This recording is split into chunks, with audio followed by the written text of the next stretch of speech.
On this week's episode of the Superhero Show, we'll find out which is more toxic, some green acid in a flask or Harvey Dent's new personality on Batman the Caped Crusader.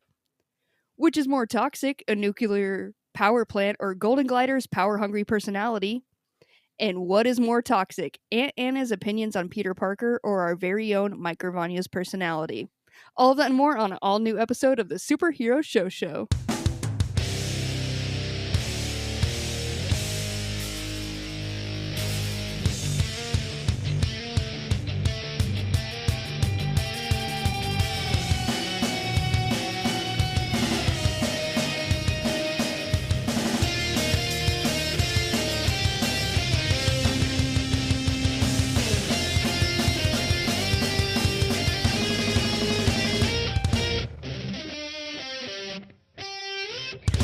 What's up, nerds? Welcome to the Superhero Show, a podcast where some friends gather around to talk about their favorite comic book-based TV shows of the week.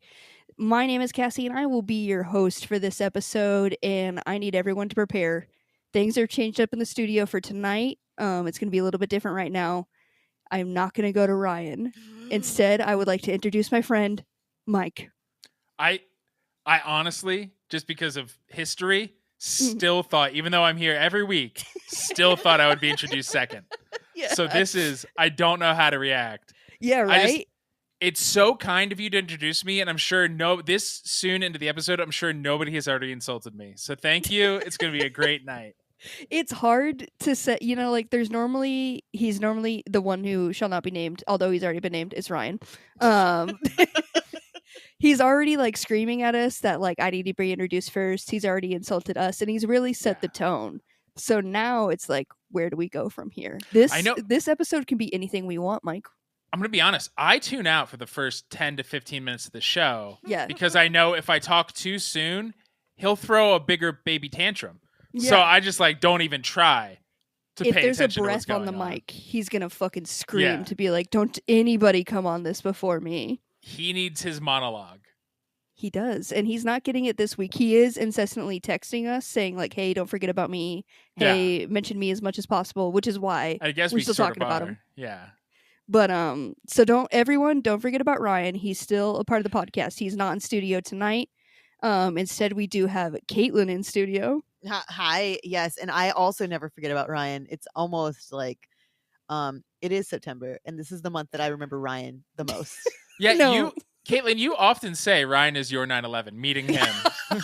I never said 9/11. He's my September. You just said September and never forget, and that is what made you bring up 9/11 to that? I don't understand. I was talking about the Green Day hit song "When September Ends." Yeah, now why is that a connection for you, Caitlin? It's because it's a calendar month that is a really strong one, which is why I think of it as Ryan. It's a Ryan month, Ryan's so in Ryan strong. we trust. You never forget Ryan. Isn't it true the day you became friends with Ryan, Caitlin, that a lot of Muslims in New Jersey were cheering? I think that's what I heard, at least. That's what's been going around. Yeah. That's Some what you people heard? are saying. I thought it was a nice beginning of January, maybe the 4th, 5th, maybe the day after that. I'm not sure. But You're trying to remember when you actually met him? That's insane. No. I can't tell you a single thing. I just got what you're saying. Jesus. He's a stand-up guy, that Ryan. But he's not here. No. It's just us, and we're all friends, right? I've been told that you two are friends. Yeah. We are periodically friends. Would you consider us, are we colleagues, Mike? I don't know what I am. I try to be friends with everybody related to Pop Filter, and I've gotten so many doors slammed in my face, even when I'm trying to bring picnic baskets and wine to dinner parties. Yeah, it's a little try hard. We could take this time now to just kind of broach this, and the picnic baskets have so much in them. It's so extravagant.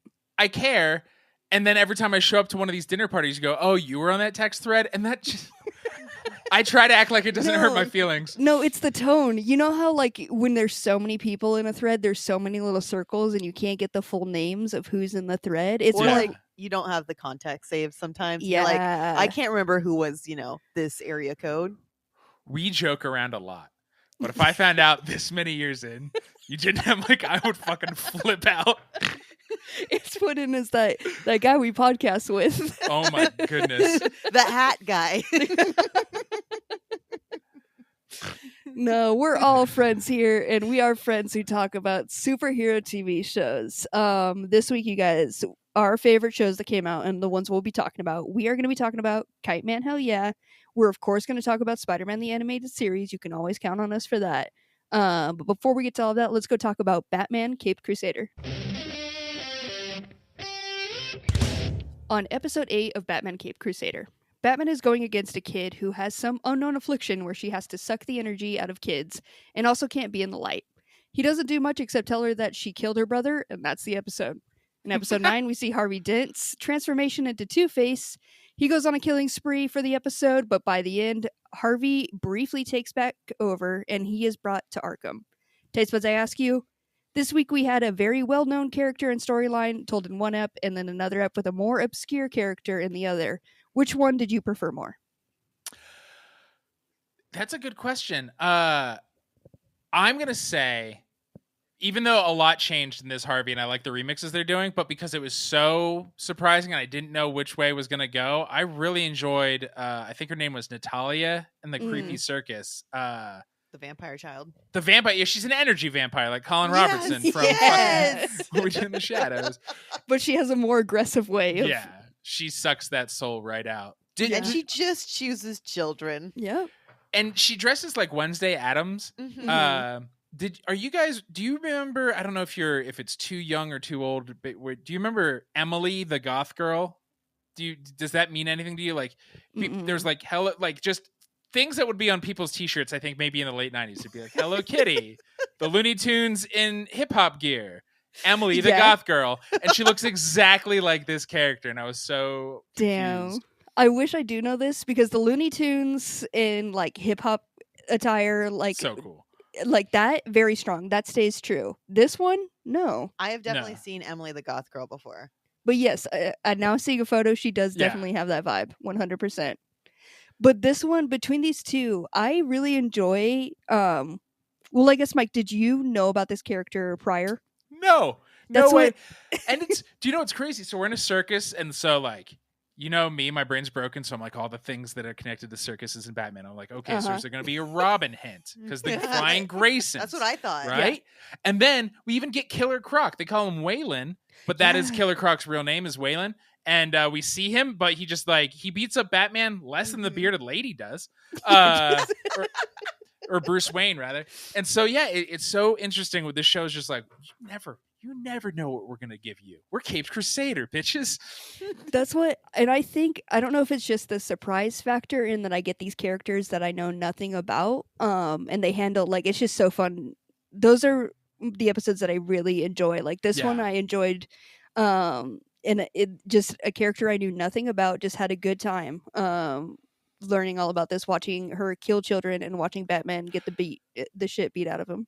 He truly did, and it like, this is our second Supernatural episode. Last week we covered Gentleman Ghost. And so I like when they're diving in, and it shows he is worse. When it's not a human, when it's some magical stuff, Batman gets hosed. He can't do anything, dude.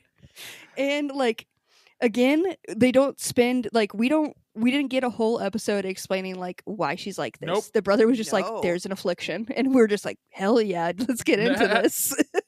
Like, they're not really going too in depth with things. But I did truly enjoy, like, when we say Bruce Wayne got beat up, he goes out looking for, it's a carnival. There's a bunch of orphans at this carnival because per usual, orphans love carnivals. Dr. Leslie Tompkins, who runs one of the orphanages that Bruce gives a lot to. She's like the one person who knows he isn't just like a vapid idiot billionaire. Yeah. Because he gives her a lot of money and they like go way back. She brings half the orphanage or whatever to the carnival. Just lets him run around, which would be like, have a chaperone, have a buddy system. No buddy system. Not even a buddy system. She does not do well, honestly, keeping track of these children. Nobody knows these kids even exist except for her. So also, if she loses one, that's one less. Yeah, I hope some of them join the circus. Yeah, she's like, maybe this is a home for some of them. But this they're going missing, so Batty is like, I'm gonna help you find these kids, and he ends up in a funhouse mirror. Yeah. The mirror thingy. Yeah.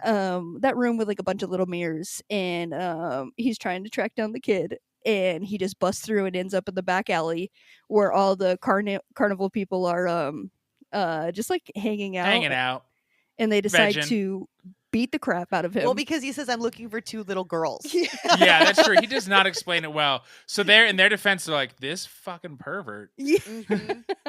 And they will not stand for that. And that was like, it was so weird to see Batman, our hero, getting beat up Yeah. and just be like, absolutely, beat the Well, crap out of that guy. I was wondering, because he's in Bruce Wayne attire right now, right? Because he Yeah. was like on a date with some rando. Yeah. Julia or something. Julie. And so I wonder if he was holding back. He's like, I'll take some hits because Bruce Wayne can't be seen as. I do think he was like, he couldn't act like, because obviously everybody knows him. Yeah. So I don't like, he couldn't like all of a sudden pull off some insane bat moves or anything. But he does get beat up, thrown in Like, a ditch, and thrown in a muddy ditch. Mhm. like left to fucking die there. And then he goes back to Alfred, who's been waiting in the car, and he's like, give me my suit. Goes back out there and basically just still gets beat up. Yeah. Runs into the brother, and the brother like tells him, Well, at this Like, point, The Natalia, brother's death. Yeah. We skimmed over this. Natalia's can't. on like a hunger craze, right? Because the brother's like, look, we have rules. You get one, and you like half drain them, and then we move on. And she's like orphans are just like, she's popping cotton candy. it's like, She's you just know like, how many orphans are here? I can't stop. and she's getting so strong and like aggro. So when he's like, you got to stop, she throws him into like a death by bookshelf. Like 2 bookshelves sort of balance on him and kills him for some reason. On his legs. It falls on his legs, and that means you die. Is it? Was he bleeding the whole time he was talking to her? He Is wasn't that bleeding what's at happening? all. There had to be or something like in the spinal nerve, injury. some Yeah. spinal Yeah. thing, yeah. Because he's like, I can't feel my legs. And from that, we were supposed to know, oh, that boy gonna die. Yeah. Yeah. But Again, he it was the like, 40s. It was, ugh. His death was great. it was ludicrous. So then he goes off to find her, gets in a little altercation. She is still, again, she's like aggroed up. Batman's really relying on an orphan kid who was out there shooting rocks Carrie at a can. Kelly. 2 names are very fun, and I'm going to keep doing this dumb shit every week. Stephanie Brown is one of the first orphans to go missing, little blonde girl. She becomes Spoiler in the comics, which is the girlfriend of the Tim Drake Robin, and she's part of the wider Bat family. Oh. Carrie Kelly is in the Frank Miller 80s comic Dark Knight Returns. She's the new Robin, like red pompadour, green glasses. Wow. So cool. So they're just remixing it. They're All like, of the we're- kids are orphans together. They're all orphans. All orphans are superheroes. That's all you need. Yeah. You just You need just some need to- sort of trauma. Ditch those And- parents and you're good. Well, parents will try to instill a curfew. So Yeah, they won't let you be out in the woods just trying to trap a fucking monster that you've heard is out there. So this kid and Batman are trying to hold their own against her. It's not going well, and he's eventually just like, "Hey, your brother's dead." yeah, At which point she crumbles. Obviously, that's the only person she has, the only family. And that's kind of a wrap on it. Like Yeah, the sun starts to come up, and she can't be in the sun. So yeah. So it's true Backspace. vampire shit. yeah. Mhm. And he like wraps her in his cape, Mhm. and Carrie Kelly's like, "Let her burn." Yeah, Little dude. 7-year-old. That kid has seen some things and she Yeah. knows. But yeah, honestly, not a good episode for Batman, but a great episode of Batman Cape Crusader. Yes, fair. And then we go to episode 9, this very well known story. And we are finally seeing Harvey Dent become Two-Face. What did you guys that we've seen it a bunch, right? What did you guys think of this transformation, and more than anything, this like artistic approach to how Two-Face looks? Hate the artistic approach. Hate In to a, look in at a it. good way, because it's so nasty. Yeah, I Yeah. guess so. Like his teeth are also like flesh colored in a confusing way. They're And did weirdly a- spaced, even worse than Clayface. Did It acid reminded need- me so much of Clayface. Yes. Why didn't he have a fun voice? Did the acid make him need braces on half of his That's- mouth? Like, how does that work? It left 3 whole teeth. It was spaced out insanely. I guess if it melted his gums. Oh. Oh, yeah, it That's looked painful. nasty. So I think Yeah. they were successful in that. It was, and for some reason, like it all being the same color, the two sides of his face, Yeah. handsome face and bad face, was worse than when it's like half of it's blue. And there was just there's black holes. Yeah. There's not just different colored skin. It's black holes up in his face. He's really got dirty pores. Yeah, It's just a get a bad facial, time. bro. And he's not handling it well, obviously. Bruce tries to take him out to eat, Yeah, thinking that this is going to cheer his good old friend up. At a Step restaurant with one- a lot of people. If Step Bruce had any sense, and he was like, "This is my friend's first time out, and I want to take him to eat," rent out the restaurant, Bruce. yeah. you Or have the money. You order have- a za and Yeah. hang out. Like, yeah, Or a private chef at your fucking place. Yeah. There's so many and options talk here. it out with your boy. But yeah, he starts. This is the beginning of it. You can see Two-Face taking over.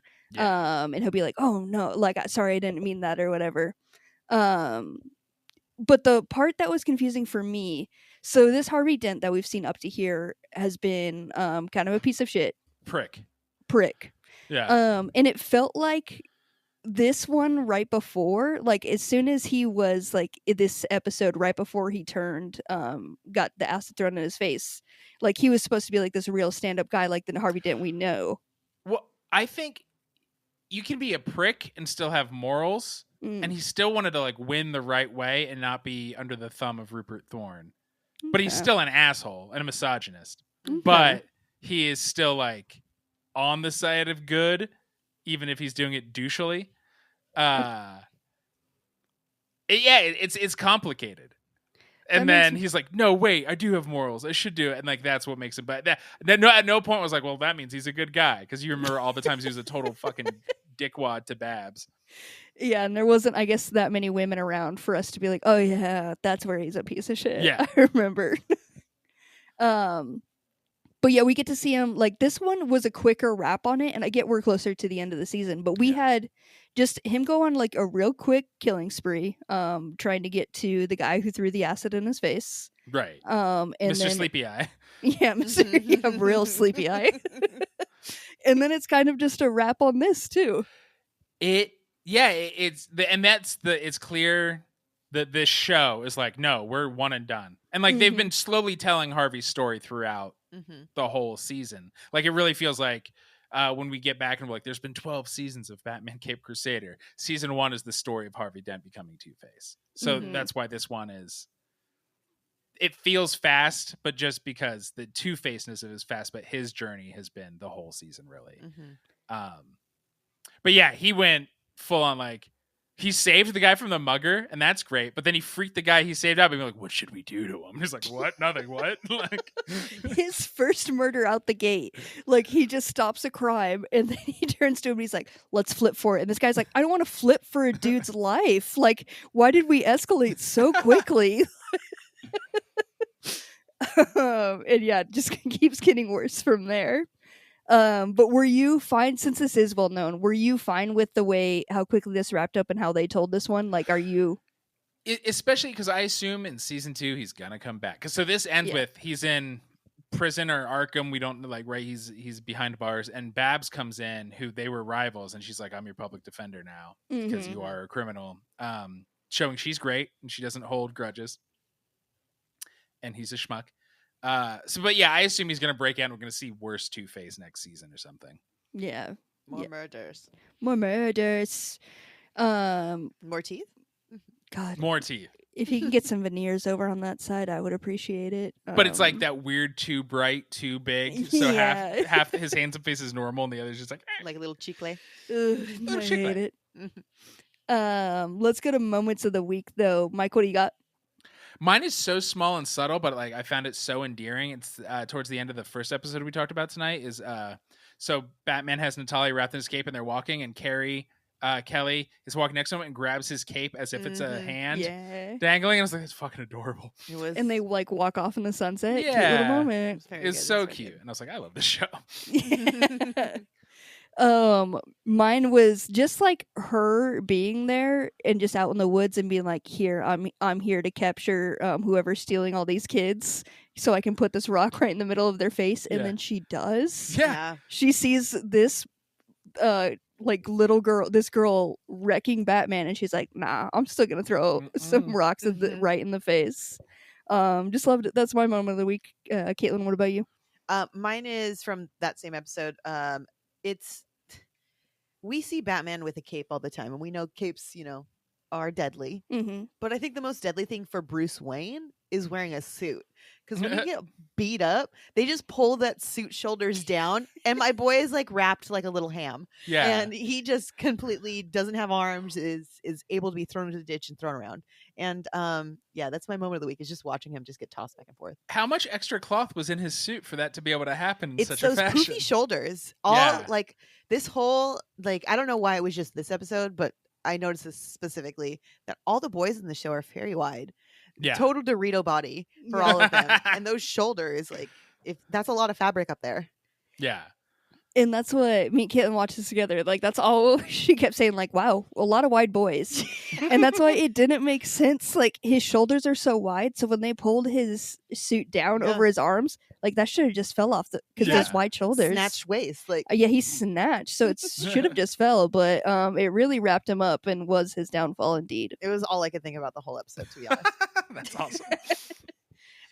If you haven't watched it, definitely check out Batman Cape Crusader. It's on Amazon Prime. That is all the time we have to talk about Batman, though. I do have time to talk about a website. And Caitlin, you periodically jump in, and I don't think that people know that when you're not on the podcast, you are working on websites. Yeah. Do you have one of those websites you'd like to tell the people about? Sure. What I like to do in my free time is to collect nose drippings from dogs. What? Yeah, because I hear if you mix them, it is actually the elixir of life. So I have a website. It's an e-commerce platform where I sell the elixir of life, aka dog Question. nose dripples. Yes. Yeah. When you say mix them, Yeah. what are you mixing dog nose drippings with? Thank you so much. Yes. Mike, I would love to answer you, but I'm still working on my patent. So like, Okay. I You don't want to give it away. There's secret ingredients. Yes, of course, but I have the elixir of life. Does it matter, like, the breed or the type, like the dog's personality? Is there anything about the nose dripping particular that it's like, this is the one I have to gather? It just has to be a good boy. Okay. So all dogs are welcome. Okay, all dogs. Yeah. All dogs. So I will go around every weekend collecting the drippings. Mm. Oh, And how we does say a that lot of gross process stuff go? on this show. How do I collect the drippings? Yeah, how do you go up to strangers and just be like, let me get up in your dog's nose real quick and get these little drip? I say, can I pet your dog? And then I collect their drips That doesn't feel right. while I pet their dog. They don't notice? Like, what are you doing with that test tube? What would you do if I went up to your dog and then said, can I pet your dog? And you said yes. And then I grabbed some little drips. I'd say, what are you doing to my dog's schnoz? No, you'd say nothing and I'd walk away with some drippies. Hey, Mike? Damn. No. No. When And they then do, I think would- that's what happens. If they bring it up, you say, you saw nothing. And then they get Yes, intimidated. saw nothing. And then I give it a little lick to make it good. Sure, it's good, So you are having to, like, when you're selling these. I do test my samples, yes. That's good. Yeah. So So you know- you're in stellar health now? Of course. Look at me. And is that what the elixir of life does? Yes. It just heals all things? It heals all things, makes you look radiant and glowing, and if you put it on your toes, then they Mm. actually become better to selfie pics for. And Better. better is different for each person. Yeah. That's I was true. gonna- Mm-hmm. Better's in the eye of the beholder. Exactly. Well, I don't want to hear any more about this. I have more So- questions, but you're right. Let's. I'm worried about where else it'll lead. But I'll tell you where I want to lead you, Caitlin. That's to my friend cybersprout.net. This is a great product. The people need the elixir of life. So I'm gonna send you to them to help you make a website so everybody sees it and wants to jump on board. They're gonna help you build a beautiful website. That's because they are well versed in digital strategy. They got design experts. They work hand in hand with you. They got easy to edit fields. They do it all. They handle hosting, security, nose drippings, everything. What Visit is the cybersprout.net. Yeah, visit Cybersprout- cybersprout.net. But what is the URL for Caitlin's website? It's gonna be Snoot Droop Elixir of Life. Yeah, that sounds Honestly, legit. that's pretty good. Thank you. .store. Okay, there it is. There we go. And with a beautiful website that cybersprout.net is going to help you make. They're your partner for a digital world. Let's go talk about more TV shows. We are back to talk about more shows that came out this week. And by more shows, I mean Kite Man, hell yeah. On the 8th Hell episode yeah. of Kite Man, hell yeah, the briefcase with the anti-life formula has started to mess with Golden Glider's mind and made her more agitated. And by more agitated, I mean she'll basically kill anyone at any moment. While on the run and at a resort next to a nuclear plant, Kite Man convinces Glider to drop the briefcase into the plant, which then sets off an explosion that obliterates everyone in the area. While all this is going on, Bane is babysitting little Goldilocks. Taste what I ask you? I think I may know the answer, but which of these two storylines were you more invested in? I mean, we love Bane, Love Bane. but I've never seen a child I wanted to choke out more than Goldilocks. So that was rough. I liked that Kite Man kind of had to grow a backbone when it came to, and it was a small backbone and very thin and breakable, but he did finally stand up to Glider after her 18th murder. And he stood up to her when she is on a murder spree and Yeah, was just full talking with golden. and was just talking with her mom. He didn't know this, but she was No, like, yeah. "Hey, does this guy kind of suck?" And I was like, "Dude, you could literally die at any moment." And this is when he stood up, so I'm proud of him. He did it in the most Kite Man-y possible in both that it was funny and lame, but also like caring and cucky. Cookie is the perfect way to describe it. Yeah. He says, "I think the equation is getting to your head, and frankly, I'm tired of being polite about it."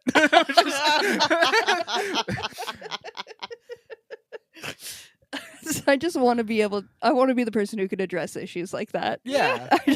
Frankly, I'm getting a little annoyed. After somebody just murdered a bunch of people, they're at the. We should point out we get another. It feels like every couple episodes we'll get another Harley Quinn crossover character, and this is Frank, Poison Ivy's plant sidekick, who now owns this resort that is super swanky, but right next to the nuclear power plant. So that's why the land was so cheap.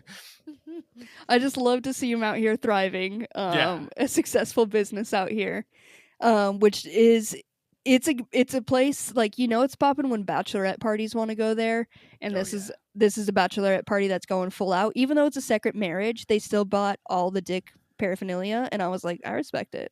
From straws to floaties to popsicles to all the things that can be shaped like a dick. Ryan likes to point out a lot of things that aren't shaped like dicks and call them dick shaped. Yeah, historically speaking, and maybe that's why he's not here tonight. He just couldn't handle that they're actual actually things shaped like dicks. Sunscreen, and I was like, that's a good one. That needs to exist out in the world. And they even this bachelorette party is so wild that they bring a pole and set it up outside so they could stay in the pool while strippers dance. They are not leaving that pool. They are party girls. Yeah. I was a little bummed that we didn't get Kite Man stripping at all. I would have felt like that was a great opportunity, but it's totally fine, I guess. But yeah, I do like that we did get to see Frank. Yeah. And the whole time it was setting up like they went to the resort because it was like it's far away, nobody would expect them to be there. Also, he's friends with Kite Man, so he'd host him up for free. And they just keep really talking about it. They're like, "Oh, so everybody in the world wants what's in this briefcase here right now with you because it's the most powerful thing on earth." And it would just be like silent for a second and drag out, and he'd be like, "Cool." Well, that because you're leading towards he eventually betrays them, but it's also after Glider is pretty rude about a free resort stay and kills a lot of people. Kills a lot. So I don't know if I'm mad at Frank for betraying them. Honestly, I'm not either. I think he was totally fine to do this. And yeah, then we get to, luckily it was near a nuclear plant. So they dropped the briefcase in this. And we I feel like everybody was like, well, obviously this isn't going to go well. You can't Right. drop whatever this is into whatever is in a nuclear plant. And there is this giant explosion. And it seemed like it went just to that general area, right? Yeah, it's not like the world is affected. But don't worry, Frank is still alive because he jumped in a pool and it couldn't get you when you're in a pool, obviously. And then besides that, yeah, we do have Bane, who also got a backbone this episode. This is the episode of people getting backbones. We love it. We love to see it. Maybe by the end of this episode, I'll get one. We'll see. I don't think so. Not with that attitude, Mike. No, not like that. But that is what Goldilocks teaches him, as she is annoying and everybody is in agreement that she absolutely sucks. And they all want to punch this little Except girl. for that dentist or doctor. What was that guy who the just copier guy? Yeah, the guy who works at FedEx or whatever. Who's just like, yeah, just keep picking the lollipops. Go nuts. He doesn't pay for the lollipops. He can keep passing them out. But Bane realizes that he needs to find what is just right. Yes. All thanks to Goldilocks, and isn't that precious? It's a good lesson. We should point out, so the Queen of Fables is fully back in her body and has her book back. And this is why Goldilocks escapes, is because Mo, the living half of the Siamese Gotti twins, is trapped in honey still, so she gets the three bears out to lick him free. It's so sexual. And Goldilocks slips out, and the Queen of Fables is like, I hate this bitch, but I'm not going to deal with her. Yeah, because she has like a nail appointment or something to go to. But yeah, we do get the bears freeing this man from honey is a slow process. It takes the whole episode. You just kind of check in periodically with him, and there's just a little bit more honey gone. And they're just licking away. That is pretty much it for the episode, though. That is all for the episode. Let's go to moments of the week. Mike, what do you got for it? Bane, when he's saying it's like a flashback to saying he's bad with kids. I can't really remember, but he's at a kid's birthday party and building balloon animals, but it's like the abstract shape of despair is what he builds this kid for his birthday. The kid's just like, what is it? And he was like, despair. I wanted a dog. And he's like, no. And he's like, that's despair. Yeah. And honestly, I would have given a huge tip. I respect it so much. Caitlin, what do you got for your moment of the week? I did not watch this. That is fair enough. And that is like the saddest moment of the week. That is devastating. Yeah. I think you'd enjoy it. Have you seen Kite Man? I have. I am not caught up though. Fair enough. Life's busy. You should check it out just for Bane, obviously. I've watched the Portal Potty one, and that was beautiful. That was a good Bane ep. My moment of the week is as soon as Goldilocks talks. Mike, do you think you have a good Goldilocks impression? No, I don't. Yeah. It's like, that is just right. Yeah. This is too sour. And she comes out of the book. The first thing she says is just in that tone, and immediately everybody is like, fuck this little girl. They found the perfect voice to pull out for it, and I really enjoyed. And that's all. She only says like those three things basically, and this everybody is too blank. This is too blank in the opposite direction. But then she'll go. It's not like, for a while I was like, well, just give her that third thing first. That's not how it works. There will always be something wrong. I thought I could hack Goldilocks, but you can't. You can't. You absolutely cannot. If you want to check out Kite Man, hell yeah, new episodes come out Thursday on Max. That is it for the other shows. Let's go talk about Spider-Man the Animated Series.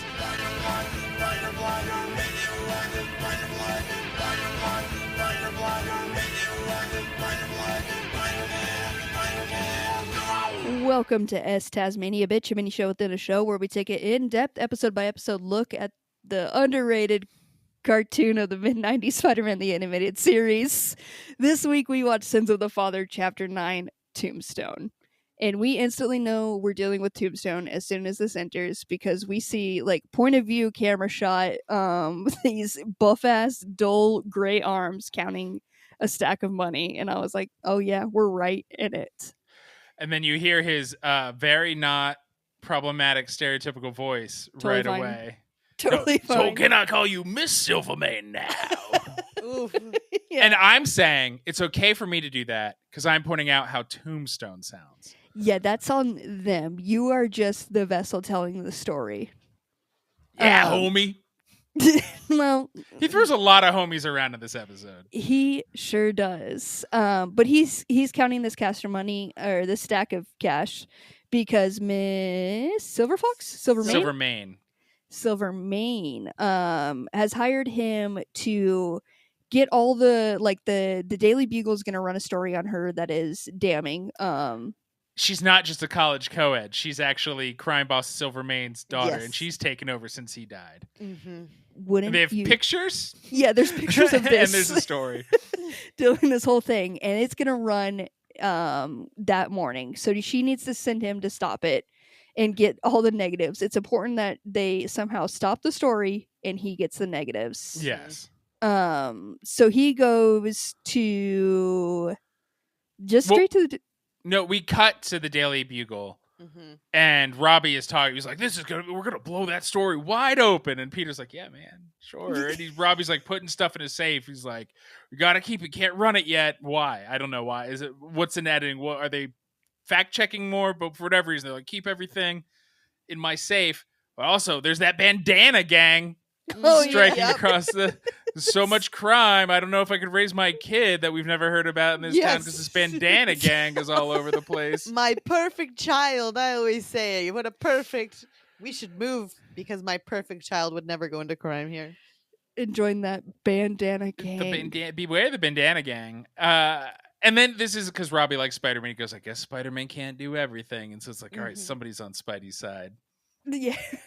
But Peter's like, fuck, I maybe Spider-Man should try to do more. And he does. He immediately goes out. He goes on patrol. And this is when we get introduced to the famous bandana gang. Mm-hmm. Who all have normal, like we all grew up in SoCal, right? So and I guess most of the country knows about the Blood and the Crips who have chosen a color. Mm-hmm. Bloods are red, Crips are blue. And I think a lot of gangs make decisions and choose a color. Mm-hmm. Yeah. The bandana gang, do you have, as long as you have a double bandana, one on your forehead, one like you're a trained robber. Mm-hmm.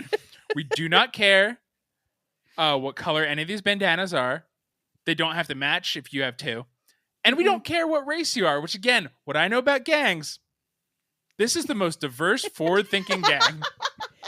It's also, I couldn't tell, consists of children? They're all like 15. Yeah. This is Foot Clan Yeah. TMNT 1990 style, where it's all kids. They want to go play to the arcade, but first they have to rob from chemical plants. You have to find whatever bandana is laying around your house. Mhm. Go through your mom's closet, find a bandana. Join this gang real quick.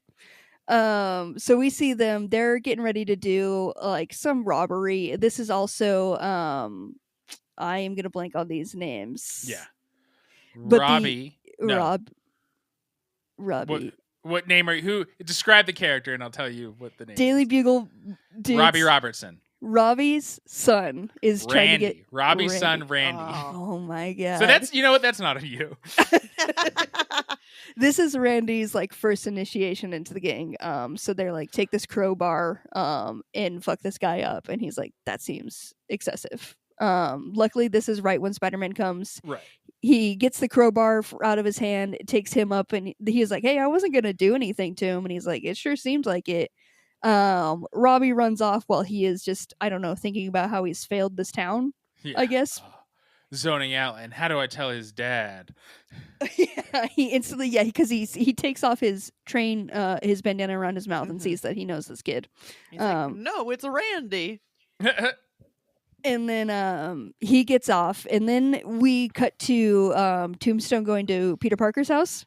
Mm-hmm. Poor Aunt May is just trying to watch TV, and he comes storming in. He kicks through that door with his size 13s. He does, dude. The door goes flying.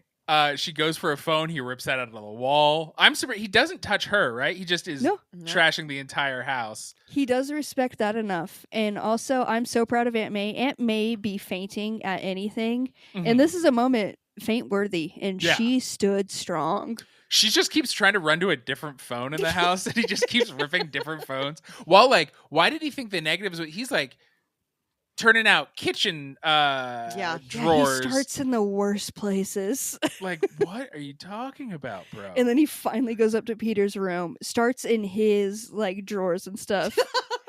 Sees his closet and is like, let me go to that closet. The dark room, the thing that looks like a dark room. Yeah, where pictures would be possibly able to be printed. Not only are there pictures, guys, what's hanging right next to the pictures that nobody notices? No one sees it. He's on a search mission. He should be looking everywhere. He looks directly ahead in this closet and nowhere else. Hanging to the right, there is Spider-Man's entire fucking getup. Yeah. And he does not see it because he only looks straight ahead like a man does. And Aunt May has the vibe to me of somebody who will like fold her nephew's underwear and like put Yes, everything away. 100%. So there's like this is the one room she doesn't go into in her house. Yeah. Come on. He's going on a rampage. He does see an envelope that straight up says like it's like labeled like Daily take down Bugle. Silvermane Yeah. Daily Bugle fucking photos. So he grabs that. He gets out of there. Aunt May calls the cops, and this is Peter is at the same time once he's already like leaving. This is when Peter comes home, and he's like, "Oh, I got to make sure Aunt May's okay."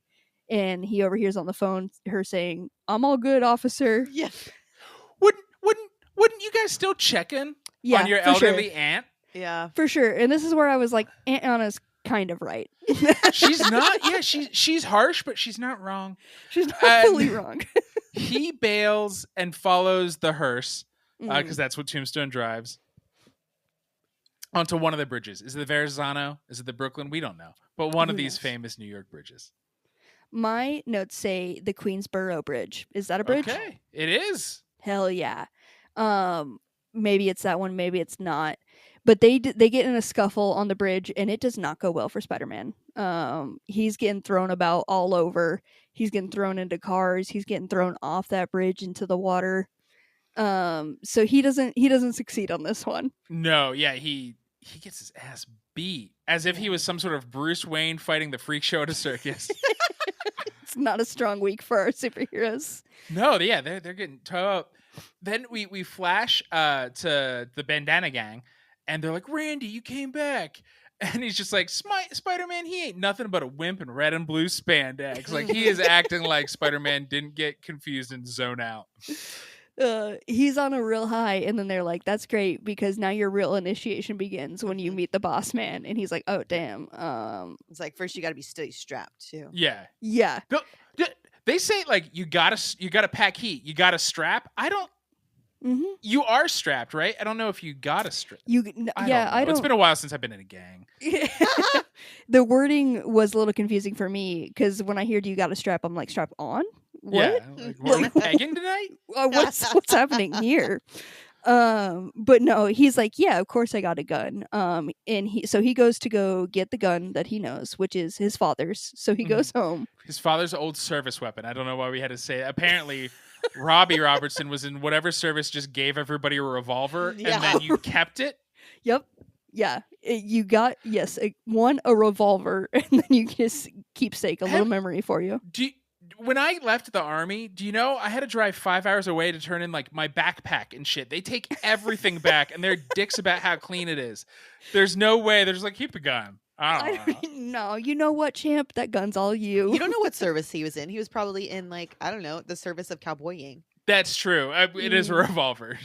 So maybe he was a sheriff in a small town. At the same time, like, so he's trying to sneak in there, get the gun, but this is the time that his dad comes home, which is apparently we learn very rare because he's always at the Bugle. He's a workhorse. He's a workaholic deadbeat dad. Yeah, and everybody is real mad at him for it. The wife has a moment where she's like, "You know nothing about it. You're never here." Yeah, because he's like, well, I mean, Robbie's a good kid, right? He wouldn't be cutting classes. And she's like, our kid sucks, and you suck for not knowing that. He hasn't been to school once this semester and he's failing out. Way to go, Dad.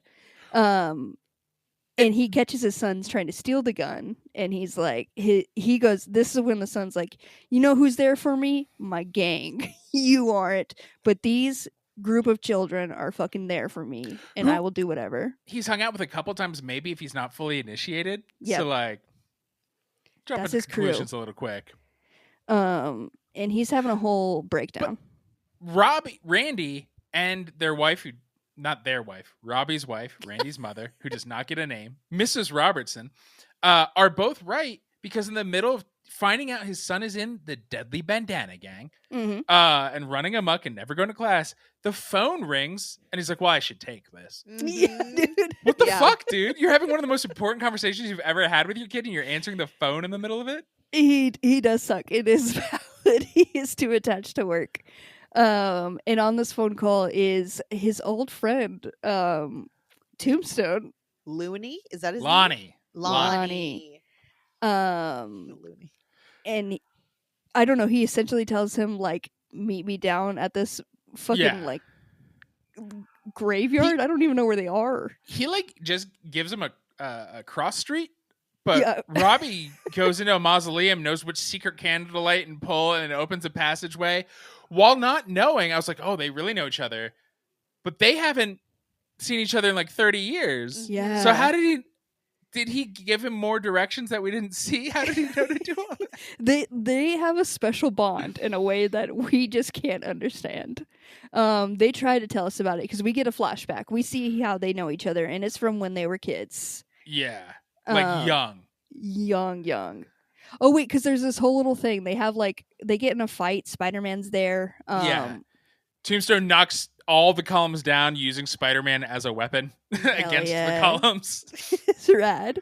And Spider-Man eventually, pulls him up to the roof, and he's like, "Dude, how do you know this guy? Like, how are you hanging out with him?" And this is when we get the flashback, and he's like, "I don't know." Zoom into the eyeballs. And we see that Lonnie and Robbie. Ooh, man. Lonnie's always been a troublemaker. And he's always hated Robbie for being a straight arrow. Mm-hmm. We're told they were friends, but when we meet them, they're in front of an ice cream parlor and it's closed, and Lonnie looks like he's gonna murder Robbie. He's like, "You're doing that stupid homework, and so now we can't get our ice cream, motherfucker." He throws his basketball, it breaks the glass, and he sees that then opens up his opportunity to get in there and get some ice cream. And he says, like, what would some mischievous, like, no good thieves do right now if they could just get some ice cream? I was like, why are you describing it like this? Why are you? This is a weird moment. What is wrong with you, child? But then a cop shows up. Robbie gets away. Robbie gets away. Lonnie does not. Lonnie gets taken in. He goes to juvie. And then we see we cut to like 15 years later. Yeah. He's at his first like news gig or whatever as like an intern. Gets a tip that there's gonna be a break-in at some fucking plant or some shit. A chemical plant, chemical plant. Why not? And it turns out that is Lonnie, his friend who is there, and he's like, "I told you, somebody was gonna be here, and it's you dumb idiot." He didn't wear gloves, which I guess if you're a journalist going to assume the break-in is, why would you wear gloves? But Lonnie is heavily gloved, and is like, "People are gonna think you did it, bitch." This is on you, and now you get to know what jail is like. And I was like, this is insane. This is an insane plot and grudge to hold for all these years. And Lonnie starts running on, like, he's on a catwalk, right? And Robbie is like halfway up. He starts running to get away from Robbie. And then some lazy janitor has left his bucket and cleaning supplies in the middle of this slippery catwalk. This is not on Lonnie. He could sue this chemical camp. Absolutely. This is how he could have made it big. He could have turned from crime and just gone after this. He slips on a mop bucket. Hard to say. He slips on the dead body of a Muppet and falls Joker style into a vat of bubbling chemicals. Yeah. And that's the last time Robbie has seen him until today. Yeah, Robbie tries to save him, but those dang worker gloves, those thick ass fucking gloves. It slips and he falls into that. And he was just like, dang, my friend died today. That's a real bummer. But then we see he didn't die. This acid turned him into this tombstone thing, which we don't truly understand. Don't. He's a living tombstone, I think somebody calls him later. Yeah. Which we know what that means. Sure. And then Tombstone, we cut to the present, and Tombstone has his new plan to get revenge, which is basically set up his son in the exact same way. Everything down to the T. It's going to be the same chemical plant. Randy is not actually in the gang. Tombstone must have told the rest of the gang to bring gloves. Yeah. It's the first thing I clocked. I was like, oh, Randy doesn't have no gloves. Oh, this one kid in particular, for no reason, doesn't have gloves. So his fingerprints all over that place. Mm-hmm. So when Papa comes, and Tombstone's like, look at, getting ready to set up your boy, the only one without gloves. His fingerprints are all over this place. And he has set up one weirdly zoomed in camera. Yes. But like, and has a special TV in a different part of the chemical plant that he's broken into. Like, we've seen Kingpin look through these kinds of TVs, but that's because those are Kingpin's offices. Mm-hmm. This dude had an AV department come in. Yeah. Before the break-in. I don't understand. He's really, like, at some moments he seems dumb, but he is so petty and committed to revenge that he will put full effort into, like, making this a whole production, and I am so proud of him for it. Like, the Hulk is stronger the angrier he is. Mm-hmm. Tombstone is smarter the more petty he's feeling. And this would have gone fine, except for Robbie. Was like, you know what? I don't care. Call the cops. Like, I'm not afraid of anything. And I was like, okay. It's like, I'm gonna take accountability now. Well, it's funny. Tombstone was like, "Hey, you talking about that integrity stuff again, but deep down you're just like me." Nope, man, that's been your problem with him for 40 years. Yeah. I don't know why you're saying that. He has never shown he's just like you. He's like, yeah, let's call the fucking cops. I don't care. You can't just say that. I know Spider-Man's there, but I feel like there's not even a battle. He doesn't do that much. He saved someone from falling in a vat, I think. Yeah. Well, so Robbie rushed the story. So he's like, it doesn't matter what you do. The story's already out there. I printed it here tonight. Yeah, he brought it because he's also petty. Yeah. So what is Spider-Man up to? On his way there, Madam Web talks to him from a billboard. Yes, says she some does. Madam Web shit. Uh-huh. More like I don't know. She just talks him through a billboard. He's like, "Get off my back, you old bat." Yeah, she's like, hey, dummy. She really insults him a lot. Is like, Yeah. I didn't know you could even count. But you've got wrecked by him twice. A third time's not going to go well. Maybe use your brains next time if you have any. Bye. And that's her little like pep talk to him. And he's like, God damn, what is up with this lady? So during this battle, I guess Spider-Man uses his brains. Well, he when Robbie's dealing with Tombstone, Spider-Man pulls up Randy again, his classic move of grab him by the shoulders. Now they're on the roof, and he gives him some tough love. Mm-hmm. Like, you piece of shit. These people don't care about you. Your dad does. And he's like, my dad doesn't care about me. He's like, he's in there right now getting his ass kicked by Tombstone. Yeah. As they were all like, the kids find the perfect moment to be like, they scram because they hear the alarm going off. Robbie kicks the alarm. So he does call the cops. And that's the kids are like, leave Randy. Fuck that guy. He's the first time he's like, oh, I guess they don't care about me. Yeah. And Spider-Man's like, look at, that's your crew, your posse that was there for you. But here's the real one, your father truly getting beat up by Tombstone at the moment. They're back on the catwalk now from 15 years ago. Always got to. And Tombstone's running again, and Robbie slide tackles him. Like, he takes that guy out, but then Tombstone, who's very strong, throws Robbie into the chemicals, and Spider-Man does his like web hammock and saves him. And then what happened? I guess Spider-Man dangles Tombstone over the chemicals again. And it's like, yeah, you want to get double tombstoned? He's like, I don't think it'll go well for you. And I was like, I don't know. Maybe it brings him back. We don't What if he's we don't know double the power stronger? of this. We don't know what these chemicals are. We simply, and there's only one way to find out. Drop that boy in that acid. Let's find out. Put him in the vat. But yeah, at this point, it kind of just wraps up. Like the cops come. Robbie gives mom his shows statement. up. Yeah, Robbie goes, and his wife. How did she know? Did he call? I don't. She's just like, it's always this damn plant. I know where they are. And Spider-Man is just kind of like, wow, I guess sometimes you do gotta think. Thanks, Madam Web. And that's a wrap on this episode. The lessons she's teaching, I understand her frustration with him. Yeah. Because use your noggin. That's you all we know need. That, Spidey. Sometimes He's been Spider-Man for so long at this point. And he's still just trying to learn that. That is the episode, though. So let's go to our Webbies. Caitlin, you want to participate or judge on this? I can be a judge. All right. Let's start off with best web zinger. Mike, what do you got for it? When they're fighting on the Queensboro Bridge, which we do think is a bridge. Tombstone throws Spidey into it doesn't make sense. It's not there, but I liked it. He says, "I'm late for a funeral. Yours." Yeah, dude. Mm-hmm. What? But I liked it. Real, oh, good job. Not energy. There was so many quips on that bridge. That's where they were both just like back and forth with each other.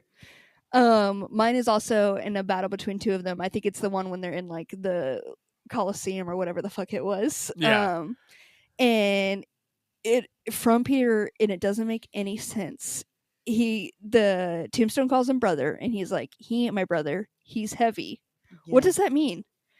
How is that related? Because he's such like a twig. Spidey is I like thought what? He was calling the column his brother. The post, the column that was falling down. For some reason, I was like, "What?" It was a very weird comment. When you're throwing out a zinger every second, some of them are going to be duds, and Robbie should have been like, "What did you mean by that?" What is that? Hey, time out on punching each other real quick. What do you mean? Explain. Wait, what? This is just a line that will haunt me for the rest of my life, and I think I will constantly just think, he's heavy. He's heavy. He's not my brother. He's heavy. That guy's a heavy. Caitlin, between those two zingers, who gets the point and how many points? It's gonna be Cassie. It's Mike. Oh my god, you got me.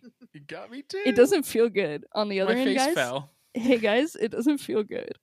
How many points is Mike getting? 55. 55 points. Hell yeah. I love how Caitlin scores. Yeah, dude. Let's go to Kung Fu Grip or Best Move or Power. Mike, what do you got for it? I think it's simple. Any one of us could do it if we had the courage. It's Robbie's tackle of Tombstone on that catwalk. After knowing how strong he is, he's still, I guess because he is a living tombstone, he's pretty top heavy, and so he gets knocked over easily. But good for Robbie, man. Take him out at the knees. For this, at first, I had the power of a bandana to be worn in so many different ways.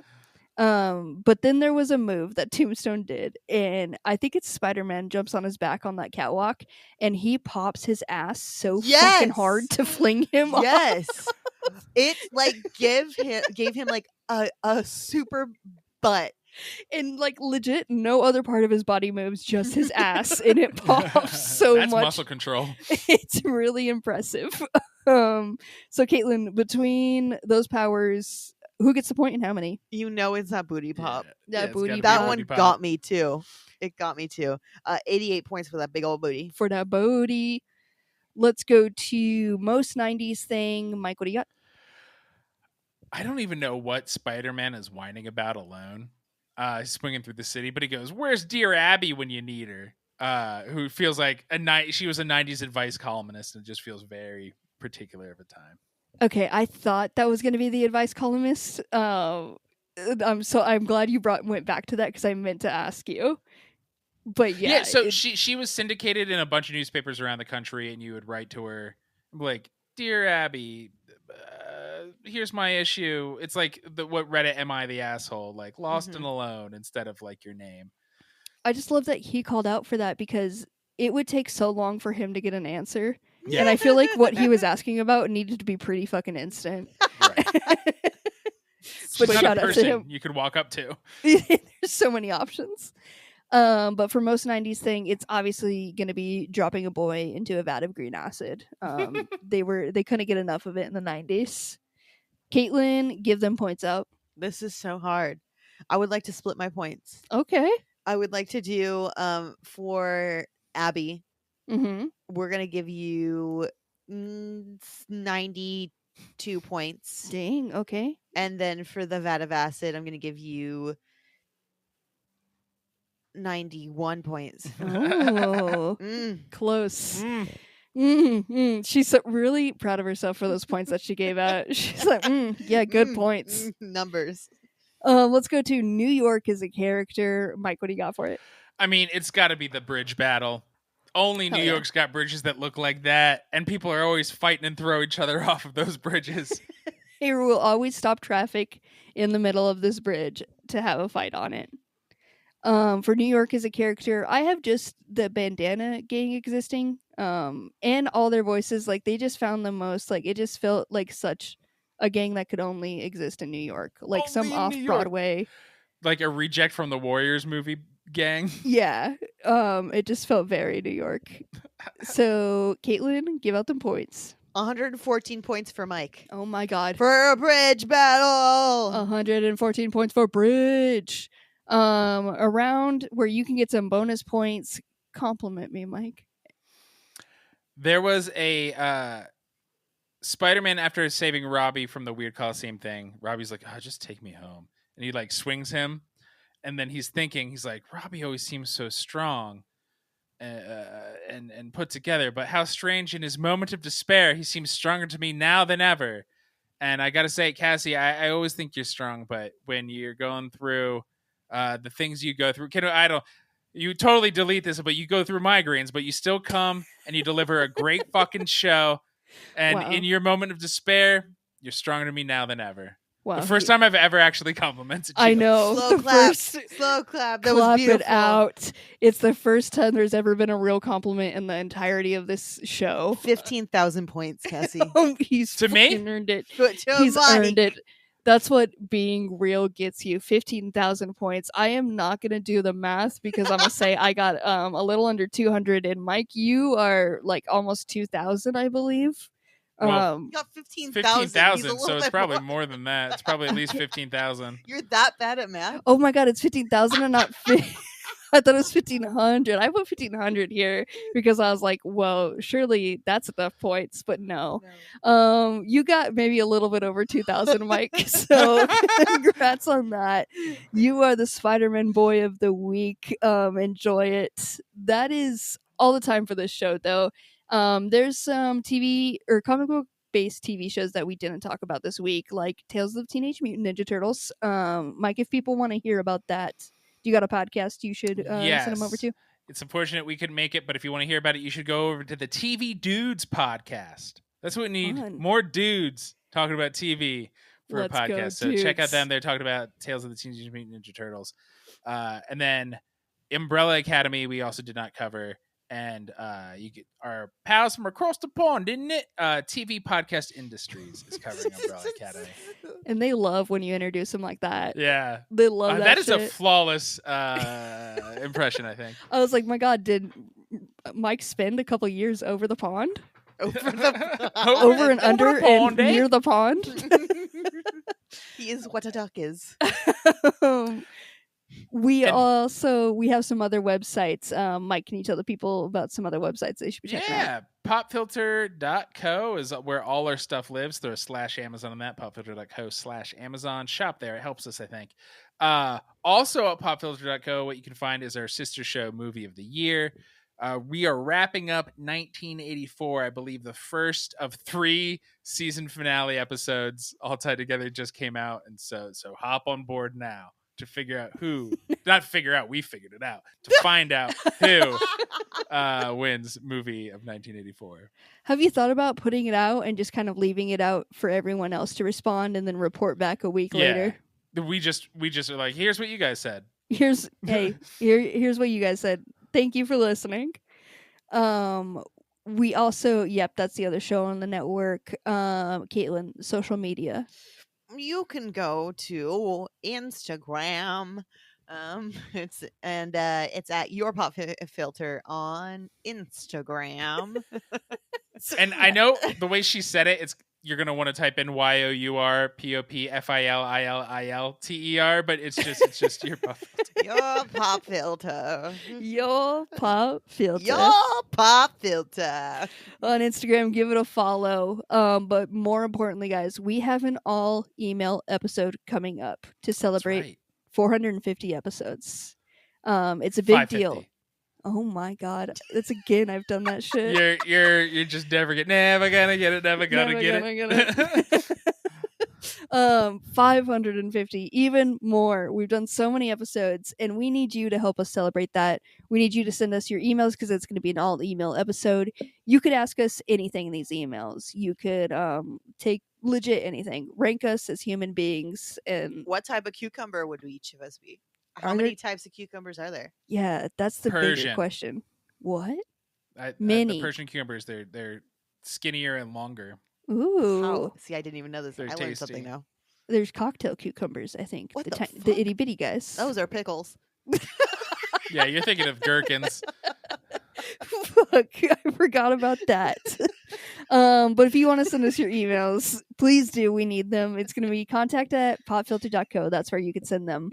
That is it for this week. Next week, we will be talking about, of course, more Kite Man, and then more importantly, the finale of Batman Caped Crusader. So be sure to catch that one. For Mike, I'm Caitlin. For Caitlin, I am me. And for me, I am me. Bye, everyone.